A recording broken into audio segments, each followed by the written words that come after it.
de actuele waterstanden. Op dit moment is het in Harlingen 2,99 plus.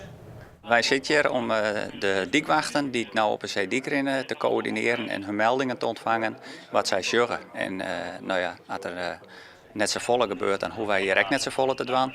Maar als er skiën op het dik komt, dan moeten wij dus wat organiseren voor ondernemers die er eventueel heen moeten om skiën weer te repareren.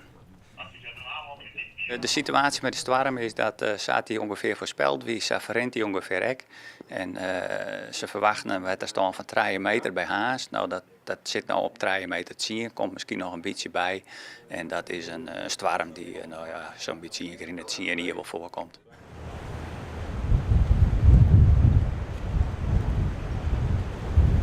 De hoogste stand in Haas komt op 3,20 meter boven NAP.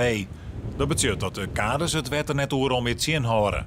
Die had juist een hele telefoonronde gewoon, een collega van mij beneden van het kantoor.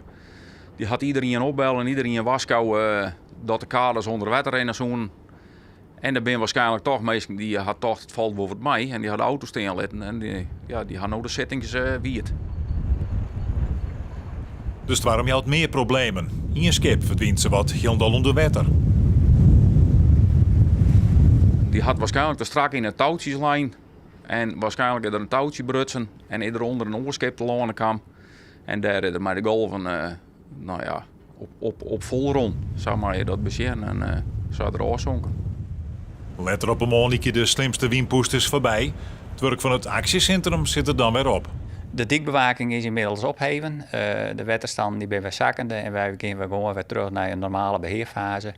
En de mensen op een zeediek die zijn nog net klaar. Die moeten zeg maar rond het eind van de middag, dat het leeg water is, de situatie nog een keer opnemen. Hoe het er dan bij leidt. En nou ja, we dan nog skeer zorgen, dan geven we die herstel.